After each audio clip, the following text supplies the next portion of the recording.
अस्सलाम वालेकुम ख़वातीन व हज़रात, मैं हूँ हिना नियाज़ी और आप लोग देख रहे हैं सुनो तो सही। नाज़रीन, जो हमारे आज के मेहमान हैं वो पेशे के लिहाज से एक डॉक्टर हैं, लेकिन उनकी ज़िंदगी हम सब के लिए एक इंस्पिरेशन है। हम जब उनकी वीडियोस देखते हैं तो बहुत ज़्यादा इंस्पिरेशन भी मिलती है, मोटिवेशन भी मिलती है और बहुत ज़बरदस्त वीडियोस होती हैं। वैसे तो वो न्यूरोलॉजिस्ट हैं, लोगों के दिमाग का ज़ाहिरी इलाज तो करते ही हैं लेकिन बातनी इलाज भी करते हैं।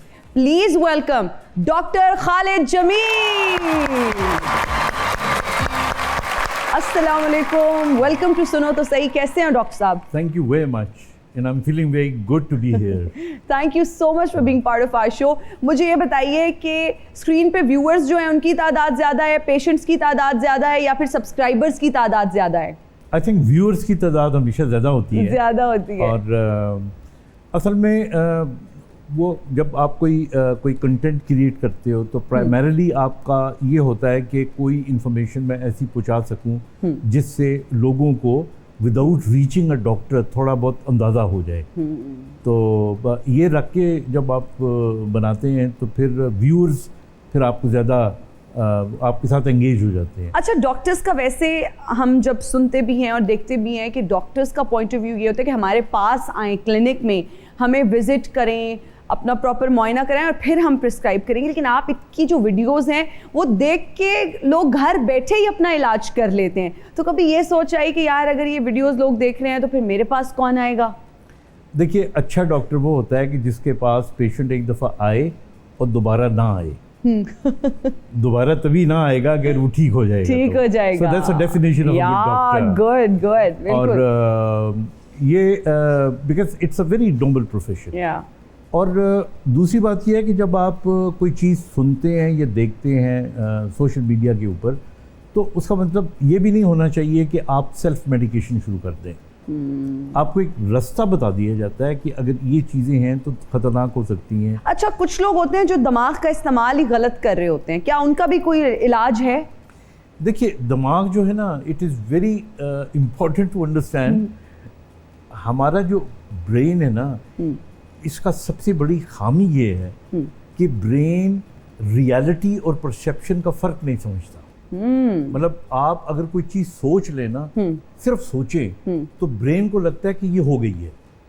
मैं मिसाल देता हूँ आपको। ओके। आपने इमली का जिक्र किया जी किसी गुफ्तगू में या कटाई का, तो अभी आपके और मेरे मुंह में थोड़ा सा पानी आ गया। हाँ जी। हालांकि हमने चखी नहीं है। सो ब्रेन ये समझता है कि नहीं, इमली वाकई आ गई है, तो वो उसके मुताबिक काम करना शुरू कर देता है।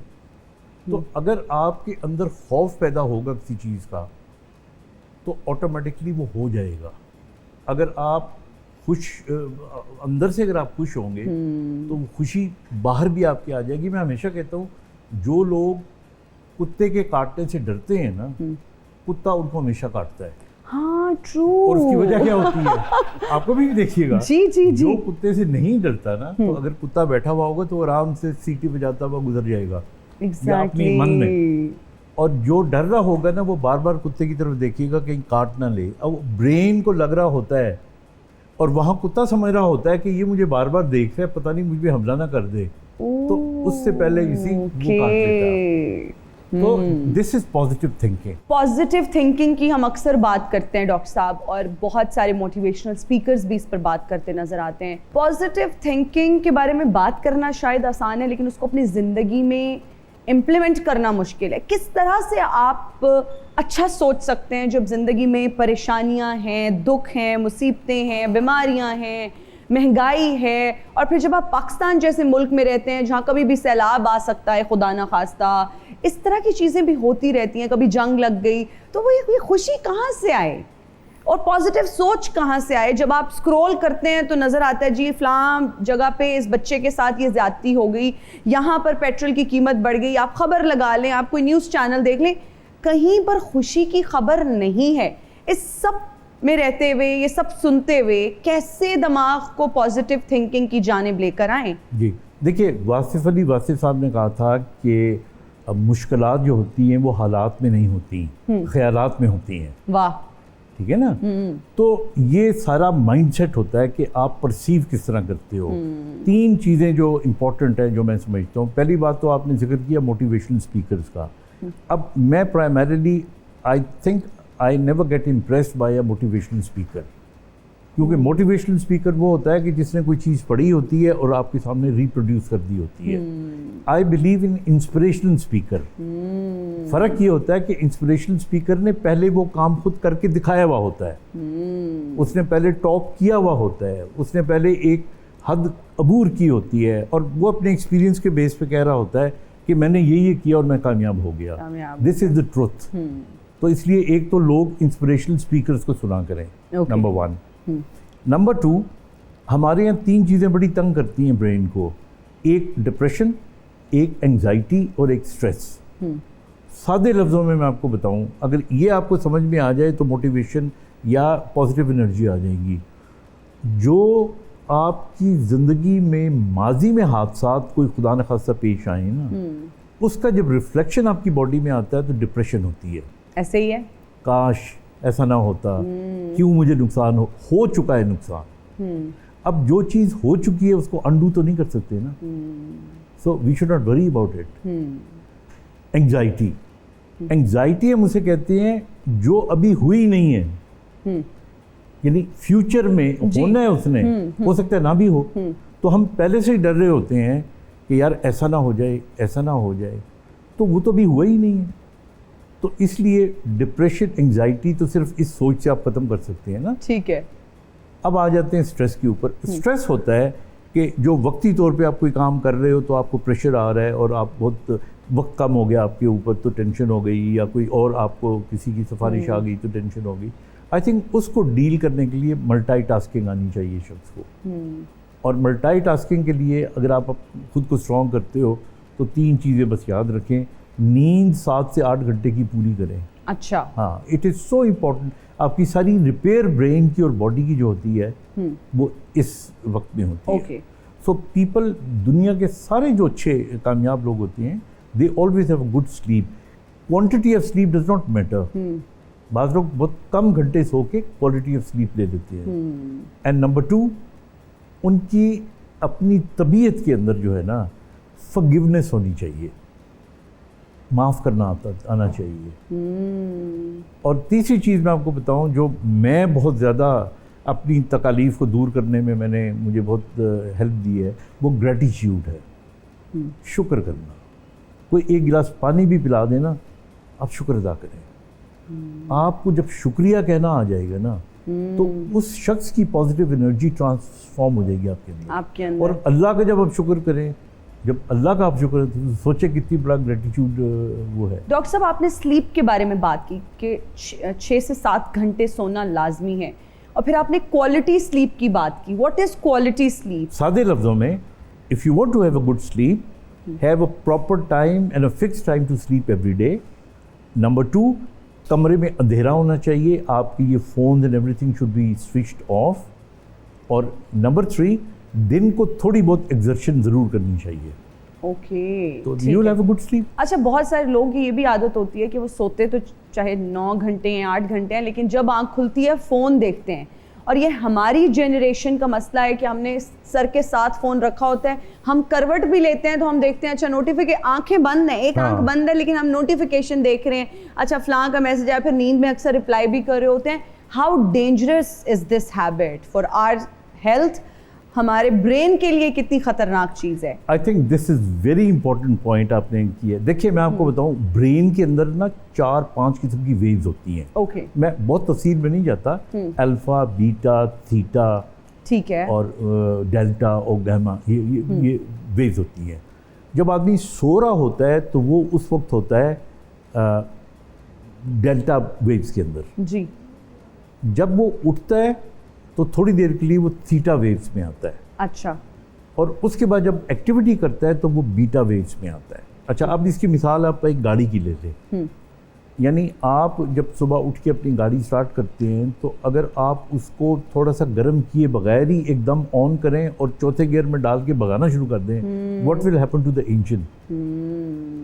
तो हमारा ब्रेन की वेव्स उस वक्त स्लो होती हैं। ओके। जब हम उठ के फ़ौरन ही फ़ोन देखते हैं ना, ओए ये इसका मैसेज आ गया, सो आप brain goes into a beta wave. जब वो ब्रेन बीटा वेव में जाता है तो हमारा स्ट्रेस बढ़ जाता है, हम उसको हैंडल नहीं कर पा रहे हैं।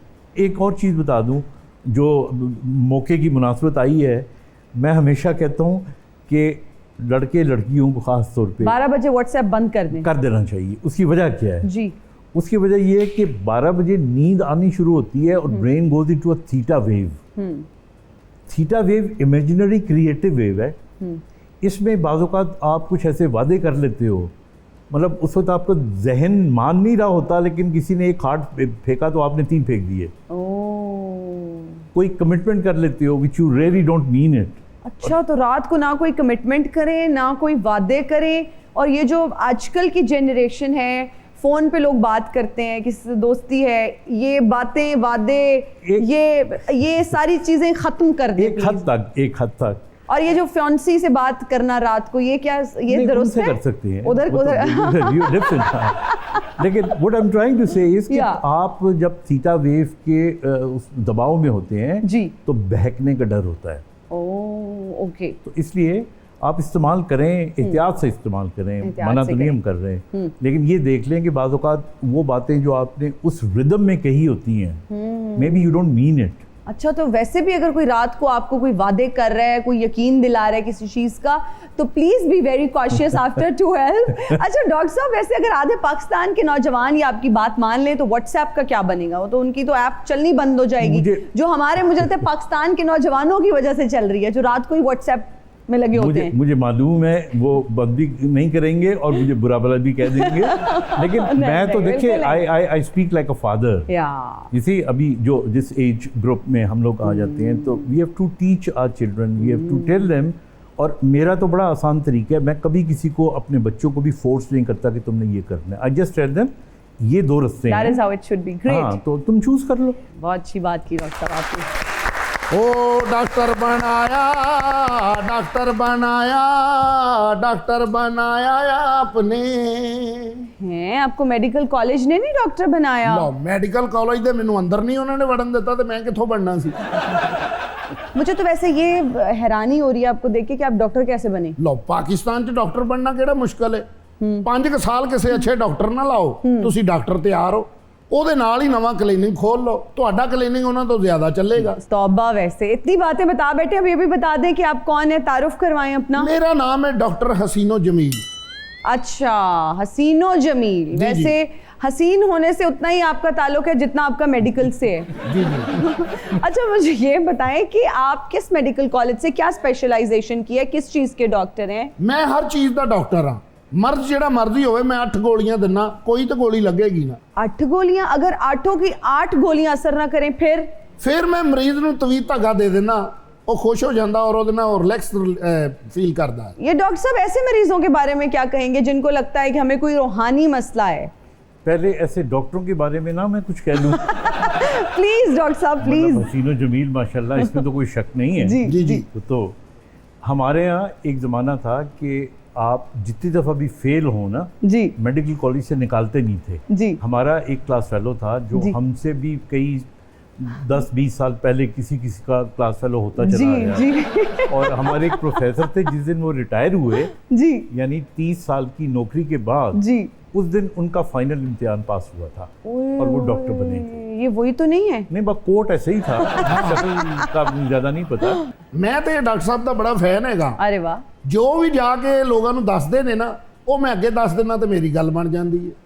इन्हों के लैक्चर मैं अगे दसना लोगों को, और लोग वो सुन के मैनू वाह वाह करते हैं। कितनी गलत बात। एक मरीज मेरे को आया कहना मैं टांके नहीं लवाने, मैं कहा फिर पीको करवा लो तुम। मैं बड़े बड़े मरीज मैं सैट किए ने।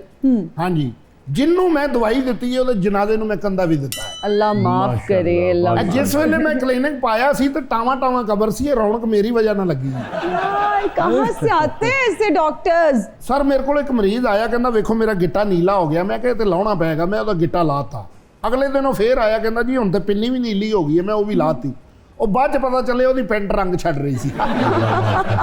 एक मरीजा नूं मैं दवाई दी है, मैं कहा गरम है दवाई, वो फूका मार के खा रही सी। ऐसे जाहिल लोग होंगे ने। एक बाबे नूं मैं दवाई दी है, मैं कहा बाबा जी ध्यान ना खाना गरम है। अगले दिन उन्हें दवाई मेरे मूँह ते मारी आन के, कहना ये तो गरम ही नहीं, मैं उत्ते चाह रखी हो गरम ही नहीं। जाहिल लोग ने डॉक्टर की कर सकता है। अच्छा डॉक्टर साहब, ऐसे कितने लोग आते हैं जो पहले किसी और डॉक्टर के पास जाते हैं, गलत इलाज कराते रहते हैं, फिर आपके पास आते हैं, फिर उनको ठीक करना कितना बड़ा चैलेंज होता है? नहीं देखिए, मैं आपको ना एक बड़ी सिंपल सी बात बताऊं। आपने अक्सर सुना होगा कि फलान डॉक्टर के हाथ में शफा होती है। जी सुना ना? बिल्कुल बिल्कुल बिल्कुल। शफा क्या होती है, मैं कैसे डिस्क्राइब करता हूँ। अगर मरीज को ये यकीन हो कि इस डॉक्टर की दवाई से मैं ठीक हो जाऊंगा, और डॉक्टर को ये यकीन हो कि इसको जब मैं दवाई दूंगा तो ये ठीक हो जाएगा, वो ठीक हो जाता है। This is शफा। सर ये मियो हॉस्पिटल में मैंने 5 महीने नौकरी की है, मैं उठे टीके चूस के 10-10 मिठे लवाई जाओ। नहीं, आपकी तो करामात है। जी जी। मैंने तो कहा ना, आप अपने ही इलाके में जो जी जी। अपने जो लोग अभी बच गए हैं उधर को, हाँ, उनके लिए ये दिल वाला हॉस्पिटल, उन्हीं को देखें। दिल वाला हॉस्पिटल, इसका क्या नाम है? कलाडो जी, क्या है वो? कार्डियोलॉजी। हाँ, उस पे भी मैं रहा हूँ। वहां मैं शक्ल दिखा के मरीज बेहोश करता था और फिर उन्होंने मुझे निकाल दिया क्योंकि मरना शुरू हो गया। आप जाएं, आप हमारी भी तबीयत खराब कर रहे हैं। चलेगा, मैं फिर आऊंगा। आपने नब्ज वगैरह कोई चेक करवानी है तो नहीं नहीं नहीं नहीं, बिल्कुल ठीक हूँ मैं। मेरी बात सुने, मैं आपको कुछ ना मेडिसिन लिख कर देता हूँ। नहीं आप जाएं। ये आपके हल्के पड़े हैं थोड़े थोड़े जी, तो ये ठीक हो जाएंगे। जी मैं सोऊंगी तो ठीक हो जाएंगे। नहीं, ये सोने से नहीं ठीक होते, फिर ये ठीक होंगे। आपने ना ताज़ा मक्खन लेना है, उसके ऊपर आपने चीनी डालनी है, अच्छा, और किसी को दे देना। अच्छा, ये हल्के आपके ठीक हो जाएंगे। चलो मैं फिर आऊंगा, कोई बात नहीं, आता रहूंगा। इस वक्त प्रोग्राम में हमें ज्वाइन किया है एक सोशल मीडिया इन्फ्लुएंसर ने। She is also fitness trainer, इसके अलावा शेफ भी हैं। मजीद जानते हैं इनके बारे में। Please welcome Samya Shaikh. Thank you so much for joining us. कैसी हो सम्या? मैं ठीक हूँ, आप कैसी हैं? बिल्कुल ठीक। मुझे ये बताओ कि आप फिटनेस ट्रेनर हो, आप इन्फ्लुएंसर हो, आप शेफ भी हो, इसके अलावा क्या करती हो? बस यही करती हूँ। That's all, या आपकी सीवी पे ये चीज़ें हैं। अच्छा, फिटनेस ट्रेनर हो और फॉलोअर्स भी मैंने सुना है कि बहुत कम अरसे में आपके मिलियंस में पहुंच गए थे। तो कंटेंट के हवाले से क्या कहोगे? कितना मुश्किल होता है, कितना स्ट्रेसफुल होता है रोज़ नया कंटेंट बनाना? कंटेंट बनाना बहुत मुश्किल होता है। पहले मैंने कंटेंट स्टार्ट किया था, वैसे ही कुकिंग स्टार्ट की थी, और फिर मैंने डिफरेंट चैनल्स पे एज अ शेफ़ काम भी किया।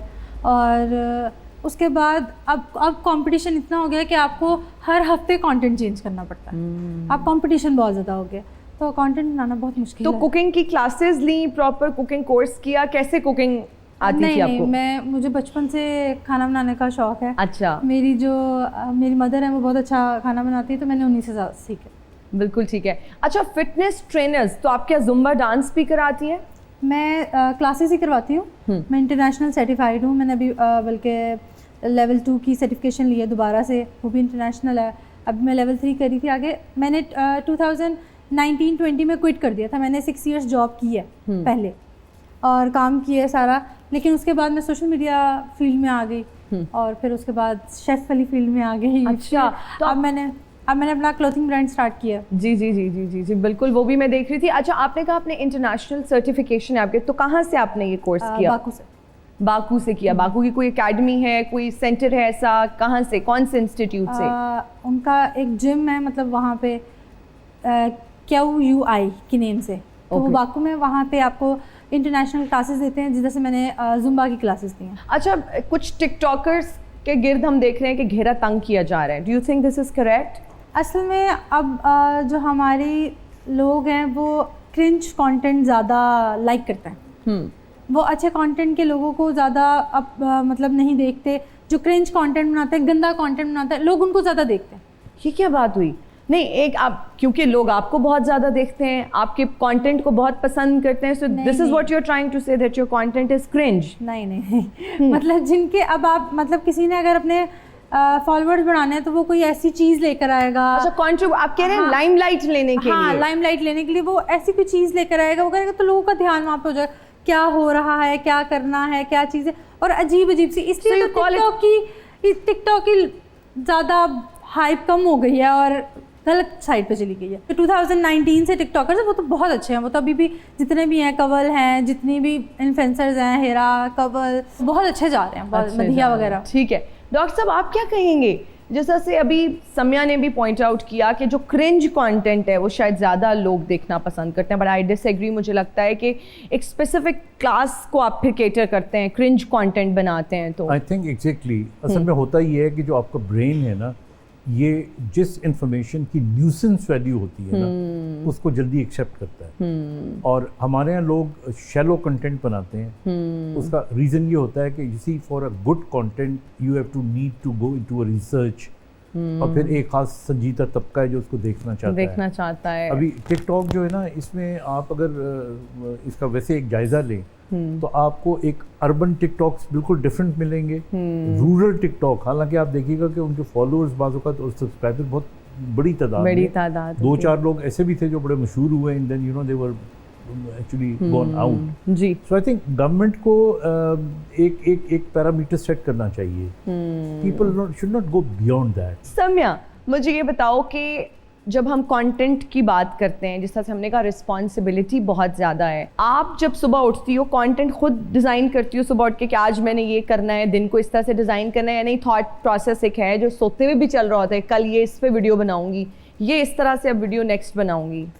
ये जब स्टार्टिंग में था ना, तब स्टार्टिंग में मुझे होता था, क्योंकि मैं स्टार्टिंग में कुकिंग करती थी, मुझे होता था मैंने सुबह उठ के ये खाना बनाना है, अच्छा ये करना है। लेकिन अब इस साइड से जो है थोड़ा ज़रा चेंज हो गया है। अब मतलब कंटेंट की तरफ इतना ध्यान नहीं है, बस होता है कि हाँ ठीक है हम साथ हैं, वीडियोस बना लेते हैं और बस इस तरह से। क्योंकि अब मैं बिज़नेस की तरफ फोकस किया हुआ है कि अब मेरा क्लोथिंग ब्रांड है, मैं उसको फोकस करूँ, क्योंकि जिस पे आप फोकस करो, जैसे उनकी बात है, आप करना है, इसको करना है, अब इसको बिल्ड करना है। अच्छा, हम एक न्यूज़ बड़ी जो है ना आजकल सोशल मीडिया की जीनत ही बनी हुई है, शादी हो रही है सिद्ध की, और सब कह रहे हैं कि आपके साथ उनकी शादी हो रही है, तो बताएं आपकी हो रही है सिद्ध के साथ शादी? वैसे अगर लोगों को कंफ्यूज करना हो तो यहाँ पे तो ये कहना बनता है कि अब शादी वाले दिन ही पता चलेगा। ओए होए, हाँ, सनसनी फैलाने के लिए ना लोग बैठे रहे, लेकिन अगर सच बताना है, नहीं मेरी नहीं हो रही। तो जितने भी लोग ये समझ रहे हैं कि सम्या शेख के साथ सिड की शादी हो रही है, she is not the bride, ये ब्राइड बिल्कुल भी नहीं है। और आपकी वीडियोस वैसे हम देखते भी रहते हैं, डिफरेंट कोलैबोरेशंस आप करती रहती हैं, और अभी आपने क्लोथिंग ब्रांड बनाया है कपल्स के लिए। जी जी। उसके पीछे क्या इंस्पिरेशन थी, कैसे थॉट प्रोसेस आया कि मियाँ बीवी एक जैसे कपड़े पहने? मैं एक इंडियन इन्फ्लुएंसर है, यशी नाम है उनका, तो मैं उनको मतलब उनकी रील्स आती रहती हैं काफ़ी ज़्यादा ना, तो उनका ब्रांड है इंडिया में कपल ब्रांड, तो वो बड़ा प्यारा लगता है कि आपने वो सेम शर्ट्स पहनी होती हैं, लड़कों ने वो सेम ड्रेसिंग होती है, वो बहुत अच्छी लगती है। तो मुझे लगा कि अगर मेरा इस साइड पे था कि मैंने कहा मैं अगर क्लोथिंग ब्रांड ओपन करूँ तो मैं सबसे पहले ये एक्सपेरिमेंट करना चाहती हूँ अपने ब्रांड। तो how is it going so far? बहुत अच्छा जा रहा है। मैंने हर किसी के लिए बनाया, आप भाई भाई पहन सकते हो, जरूरी नहीं है आप कपल्स पहनो, सिस्टर सेम ड्रेसेस पहन सकती हैं, भाई बहन, भाई भाई, इवन कपल्स, मैरिड कपल्स, तो काफी अच्छा रिस्पॉन्स आ रहा है। अच्छा रिस्पॉन्स आ रहा है। हमारा पहला सेगमेंट है, वैसे तो हमें आपकी जहानत पे सर, आपकी भी जहानत, हम तो फ़ैन हैं आपके, कोई शक नहीं है, लेकिन एक छोटा सा टेस्ट लिया जाएगा। कानों पे हेडफोन्स लगाए जाएंगे और हेडफोन्स में म्यूज़िक चल रहा होगा आपको डिविएट करने के लिए, डिस्ट्रैक्ट करने के लिए, लेकिन आपने बिल्कुल उस म्यूज़िक पे ध्यान नहीं देना। जो मैं एक्ट कर रही होंगी, जो मैं लिपसिंग कर रही होंगी, आपने उसको देखते हुए बताना है कि मैं क्या कह रही हूँ। नाच नाच ना जाने आंगन टेढ़ा, नाच ना आए आंगन टेढ़ा। हाँ जी, नाच ना जाने आंगन टेढ़ा। ऊंची ऊंची दुकान, फीका पकवान। आसमान ऊंची ऊंची, हाँ हाँ, आसमान से गिरा खजूर में अटका। नहीं नहीं नहीं नहीं। ऊंची दुकान, ऊंची दुकान, फीका पकवान। सम्या, इट्स योर टर्न। असा ता जाने जाने, चल रहे हैं, जाना बिलो बिलो दे घर, बिलो घर, हाँ, आ चल चले बिलो के घर, अस्सी ते जाना है बिलो दे घर, अस्सी ते जाना है बिलो दे घर। बुड्ढी मुर्गी नहीं, बुड्ढी, एक मिनट, हाँ, मैं अगर बुड्ढी हो जाऊं, बुड्ढी बुड्ढी बुड्ढी, घोड़ी, बुड्ढी घोड़ी, लाल लाल, लगाम लगाम, हाँ, बुड्ढी घोड़ी, बुड्ढी घोड़ी लगाम। आगे नहीं, इसीलिए तालीम बहुत जरूरी है और स्कूल जाना भी जरूरी है। बचपन में हमने ये मुहावरा पढ़ा हुआ है, बुड्ढी घोड़ी लाल लगाम, बुड्ढी घोड़ी लाल लगाम। हाँ यार, क्या बात है यार। एक वीडियो बड़ी वायरल हुई मेरे इस शो की, उसके कुछ डायलॉग्स थे, सनसनाहट, घबराहट, गुदगुदाहट। आप इस पर रोशनी डालिए, ये सनसनाहट क्या है, ये गुदगुदाहट क्या है, घबराहट का तो चलो हमने सुना हुआ है, ये सारी फीलिंग्स क्या है? आई थिंक बहुत से अल्फाज ऐसे होते हैं कि जो क्रिएट कर लिए जाते हैं, हो सकता है वो डिक्शनरी में मौजूद ना हो। अच्छा। अब गुदगुदाहट अगर आप कह रही हैं तो ऐसा लफ्ज़ तो नहीं सुना, बट इसका मतलब ये है कि कोई भी बात या कोई भी एक्शन जो थोड़ा सा हंसा दे आपको, गुदगुदी कर दे आपको, तो उसे आप गुदगुदाहट के उसमें ला जुमरे में वो आता आ सकता है। सनसनाहट क्या है? सनसनाना भी जो है, ये सनसनाहट जो है बेसिकली जिस तरह कभी बाद सबा आपके करीब से गुजरे। हो। अच्छा, ये मैंने जानबूझ के शायराना लिया ताकि आपको पता लगे कि इतना भी गैर शायरी नहीं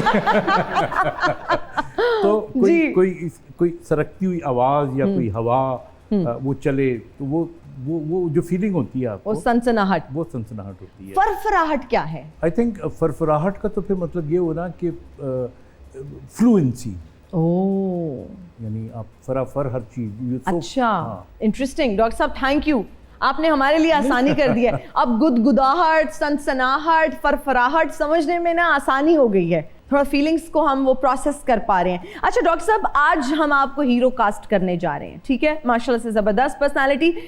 हीरोइन जो आपके साथ कास्ट होंगी ना, उनकी पर्सनालिटी को देखते हुए आपने एक टाइटल सजेस्ट करना है, लेकिन टाइटल जो है वो मोहब्बत और न्यूरोलॉजी का एक कॉम्बिनेशन होगा। जैसे मैं आपको नाम देती हूँ हानिया आमिर, और आप उसकी फिल्म का टाइटल रखते हैं इश्क और शियाटिका, या आप कोई उसको बीमारी का नाम दे सकते हैं। इश्क के साथ, मोहब्बत के साथ, अच्छी फीलिंग के साथ you have to combine a bimari, like it's going to be combination and amalgamation of a bimari, कोई भी डिजीज।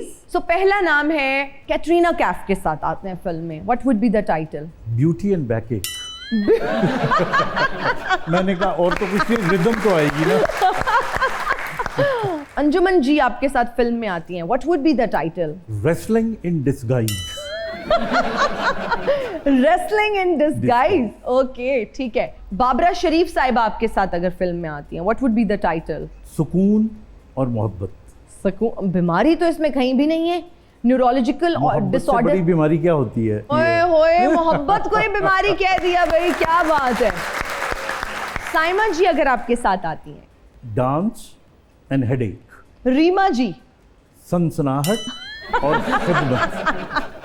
सनसनाहट यहाँ डिजीज आ जाएगी, because I seen a working, हमने स्पेशल बच्चों के लिए काम किया हुआ है। जी बिल्कुल। मीरा जी के साथ अगर फिल्म में आते हैं, what would be the title? No depression and good English. No depression and good English. Thank you so much doctor साहब। सम्या, कुछ टिकटॉकर्स के नाम लूंगी, आपने उन्हें मशवरा देना है, एंड मशवरा बिल्कुल आपने ये वाला नहीं देना कि बहुत अच्छा कर रहे हैं, लगे रहो, समथिंग यू थिंक कि उनकी पर्सनालिटी में चेंज होना चाहिए या कंटेंट के हवाले से क्या इंप्रूवमेंट होना चाहिए। काशिफ ज़मीर? मैं उनको नहीं जानती। उनको नहीं जानती? नहीं। उनको तो सब जानते हैं। अच्छा जानती हूँ, आप जानना नहीं चाहती, you could say this. Nadeem नानी वाला? बहुत ओवर हाइप करता है हर चीज़ को, तो वो कम किया करो। कम कर दे। अली हैदराबादी? आप अपनी वाइफ के साथ आप बहुत कम वीडियोस बनाते हैं, ज़्यादा बनाया करें। ओके। उमर भट्ट? आउट हो चुके हैं टिकटॉक से वो भी, तो वो ज़्यादा वीडियोस बनाया करें और सैड वीडियोस ना बनाया करें, प्लीज़ अच्छी वीडियोस बनाया करें। ओके। अलीना आमिर? अलीना आमिर क्या सजेशन दी जा सकती है? वो तो माशाल्लाह बहुत अच्छी जा रही है। बहुत अच्छी जा रही है। उसको सजेशन ये दी जा सकती है कि थोड़ा और अच्छी वीडियोस बनाए, जैसे उसने सनसनाहट वाली बनाई है। ओके, इनको सनसनाहट जैसी और वीडियोस चाहिए, आप ज़रा उस पर गौर करें। अलीना? मिस्टर सिड को भी यही सजेशन है कि यार जल्दी जल्दी शादी करके अपनी वाइफ का फेस रिवील कर दें और मेरी जान छुड़वा दें। ओके। मिस्टर पतलू? हाँ, मिस्टर पतलू को सजेशन ये देना चाहती हूँ मैं कि कोई भी इतना बड़ा नहीं होता, उनको वो जो लीडर बोलते हैं, मतलब उनकी ओवर हाइप है, ठीक है, वो और वो ओवर हाइप बनाते हैं, मतलब वो फील भी करते हैं। वो फील कर गए मैं, तो प्लीज़ ये वाला फील करना बंद कर दे, क्योंकि टिकटॉक हर किसी के लिए, टिकटॉक पे कोई किसी का लीडर नहीं है। ओके, तो आपको लगता है कि he is like over hyped, मतलब टिकटॉक का कोई लीडर नहीं है, टिकटॉक सबका है, आपका है, मेरा है, जो देख रहे हैं उनका है, सबका है। भाई समिया शेख का भी उतना ही टिकटॉक है जितना मिस्टर पतलू का है। Just try and understand that. Okay जी, बहुत शुक्रिया। जुम्बा रे जुम्बा हो, जुम्बा रे जुम्बा हो, जुम्बा रे जुम्बा हो, जुम्बा रे जुम्बा हो, जुम्बा रे जुम्बा हो, जुम्बा। हेलो भाई साहब, ये कैसी ऊटपटांग हरकतें कर रहे हैं आप? ये जुम्बा डांस है। ये जुम्बा नहीं, ये बोंगा डांस है। बोंगा डांस है ऐसे लोग जी। कौन है आप? मैं ਤੁਹਾਨੂੰ ਦੱਸਿਆ ਤੇ ਹੈਗਾ कि मैं जुम्बा डांस कर रहे हैं। ये जो आप कर रहे हैं ना बेहुदा सा डांस, ये जुम्बा बिल्कुल नहीं है। दरअसल मोहतरमा मैं ਇੱਥੇ ਆਪਣੀ ਮਸ਼ਹੂਰੀ ਕਰਨ ਆਇਆ जी। ਜਿਹੜੇ ਲੋਕ ਆਪਣੇ ਵੱਡੇ ਵਜ਼ਨ ਤੋਂ ਮੋਟੇ ਵਜ਼ਨ ਤੋਂ ਤੰਗ ਨੇ ਮੇਰੇ ਨਾਲ ਰਾਬਤਾ ਕਰਨ 7 ਦਿਨਾਂ ਦੇ ਵਿੱਚ मैं ਉਹਨਾਂ ਦਾ ਵਜ਼ਨ ਘਟਾ ਦਿਆਂਗਾ। लो जी, पहले 7 दिनों में रंग गोरा होता था, जालिम महबूब कदमों में होता था, अब 7 दिन में वजन कम करने का फॉर्मूला भी मार्केट में आ चुका हाँ जी है। हाँ जी हाँ जी। तो आपके अपने पेट के क्यों बेड़े गर्क हुए हुए? दरअसल मुझे अफारे की शिकायत है ना, तो इसलिए ये बढ़ गया है थोड़ा सा। समिया जी, तुसी अगर तरक्की करना चाह रहे हो तो तुसी मेरे असिस्टेंट बन जाओ। मैं चाहना कि यह फन का जिहड़ा समंदर है ना, ਇਹਦੇ ਵਿੱਚੋਂ ਭਾਂਡੇ ਭਰ ਲਓ, मुड़ के तुहानू इहो जिहा हीरा बंदा नहीं लभना। मोमबत्ती बाल के भी लभोगे तो नहीं लभेगा। भाई हम ऐसे बंदे को चुप खोना रहो, ही आप चुप रहो, उधर बात हो रही है। अच्छा, मोमबत्ती बुझा दी है मैंने। सजना नहीं आए तो बुझा दीजिए, ऐसा ही है। मैं चाहती हूँ आप ना आए, इसलिए बुझा दी। नहीं नहीं, मैं तो सजना नहीं, मैं तो आ जाओ इधर देखो डॉक्टर साहब, इतने कोई नहीं आता, आपस च ही है। अच्छा, गल इस तरह है कि मैं चाह रहा डॉक्टर साहब कि मैं पॉपूलर हो जावां, ਇਹ ਛੱਡ ਦੇਵਾਂ ट्रेनिंग ट्रूनिंग वाला काम। ਮੈਨੂੰ ਤੁਸੀਂ ਡਾਕਟਰੀ ਸਿਖਾ ਦਿਓ ਜਾਂ ਕਿਤੇ ਮੈਨੂੰ ਹਸਪੀਟਲ ਚ ਲਵਾ ਦਿਓ, सीनियर मरीज ही लवा दो भाभी। मेरी बात सुने, आपको डॉक्टरी सीखने की नहीं, आपको जुम्बा डांस सीखने की जरूरत है। जुम्बा डांस वैसे कैसे होता है? मैं समिया से रिक्वेस्ट करती हूँ कि समिया अगर आप इन्हें थोड़ा सा गाइड कर दें, प्लीज, क्या उसके बेसिक्स हैं, किस तरह से वो स्टार्ट किया जाता है, बिकॉज़ ये तो पता नहीं बेड़े गर्क कर रहे हैं। कैसे स्टार्ट करते हैं? रस्सी खींचते टप पट पट पट पट स्टार्ट हो जाता है, कैसे होता है? क्या स्टेप्स आप होते हैं? जुम्बा सॉन्ग्स लगाएं, उस पे उसकी बीट के हिसाब से डांस करें। जुम्बा सॉन्ग कैसे होता है? जुम्बा जार जुम्बा हो, प्रॉपर बॉडी की मूवमेंट होती है। जुम्बा प्रॉपर बॉडी की एक्सरसाइज होती है, क्योंकि कुछ लड़कियां नहीं पसंद करती जिम की ट्रेनिंग, वेट ट्रेनिंग, ये तो हम उनको फिर वेट कम करने के लिए, क्योंकि वेट कम करने वाले लोग ज़्यादा हैं, तो हम उनको जुम्बा की तरफ ले आते हैं। उसमें एरोबिक्स होती है, डांस होता है, वो दोनों मिक्स करके जुम्बा होता है। ਇਹ ਜ਼ੁੰਬਾ ਜ਼ੁੰਬੀ ਦਾ ਘਰ ਵਾਲਾ ਨਹੀਂ ਹੈਗਾ ਜਿਹੜੇ ਜ਼ੁੰਬੀ ਖਾਂਦੇ ਨੇ ਬੰਦਿਆਂ ਨੂੰ, ਉਹਨਾਂ ਚੋਂ ਕੋਈ ਜਿੰਸ ਹੈਗੀ ਹੈ? नहीं भाई, ये डांस की एक फॉर्म है, जुम्बा डांस होता है। ये म्यूजिक के साथ होता है? Of course. आप मेरे स्टूडेंट बन जाए, आप मेरे पास जिम आ जाइएगा, आपको वहाँ पे सिखा दूँगी। आपका जिम है? नहीं, मेरा जिम नहीं है, मैं आपको जहाँ पे आप ट्रेनिंग करेंगे मैं आपको स्पेशल क्लासेस दूंगी। उस जिम में जिन भी होते हैं? जी, आप आएंगे ना? हाँ बस ठीक है। चले, मैं जिम, मैं वैसे भी लोया बहुत उठाता हूँ लोगों का, फिर वो मुझ पे पर्चा करवा देते हैं। मकनातीस के साथ ना मैंने रस्सी बांधी होती है और टिक टिक टिक टिक शाम को बड़ा लोया इकट्ठा हो जाता है। आपको मैं बड़ा सुखी रखूंगा, आप पार्टनर बन जाए मेरी, हम दोनों स्लोमो बनाएंगे। यार आप फिर बोल रही है, आप क्यों नहीं चुप होती? मैं किस तरह के पार्टनर की बात करें? मेरी मेहमान है। एक साल हो गया इस प्रोग्राम में शुरू होया, मेरी कितने गल ना मड़न दी। वो शायद वो कंफर्टेबल है ही नहीं इस बारे में बात करने के लिए। कांस्टेबल की मतलब वो ट्रैफिक लगाउंदी है बेचारी, वो तो बहुत अच्छी लड़की है। कांस्टेबल नहीं, कंफर्टेबल। कंफर्टेबल, आई विश आप भी 2 जमातें पढ़े होते। अच्छा जी, हुण डॉक्टर साहब मैनूं तुसीं ये दसो, नबज़ पढ़ो मेरी। वे छड़ मेरी बीणी ना मरो। तो चलो मैं फिर आता रहूंगा और जाता रहूंगा। अल्लाह हाफिज, खुश रहे। थैंक यू, जल्दी से जाएं please. Thank you so much doctor साहब फॉर जॉइनिंग अस। इतना अच्छा लगा, इतना इंफॉर्मेटिव शो था हमारा, बड़ा डिफरेंट शो था, और हम चाहेंगे कि हम आपको बार बार बुलाएं ताकि एंटरटेनमेंट के साथ साथ इंफॉर्मेशन का डिपार्टमेंट भी जो है ना, वो भी हम उसको भी भरते रहे इंफॉर्मेशन से। Thank you so much for joining us. I really enjoyed. Thank you so much. बहुत अच्छे बात कभी किसी शो में आके, I really enjoyed. Thank you so much. Mutual feelings जी। बहुत शुक्रिया समिया, आपका बहुत शुक्रिया। आप आई, आपने हमें ऑल्दो लेट ज्वाइन किया, लेकिन फिर भी it was wonderful to have you on our show. Thank you so much, बहुत मज़ा आया यहाँ पे आके, आपसे मिलके बहुत अच्छा लगा। Thank you. ये शो बहुत अच्छा था, सब कुछ बहुत अच्छा था। Thank you, all the best for your career. आप सबका बहुत शुक्रिया, हमें देखने वालों का बहुत शुक्रिया। मुझे और मेरी टीम को दीजिए इजाजत। आपसे मुलाकात होगी अगली एपिसोड में। Till then take care and अल्लाह हाफिज।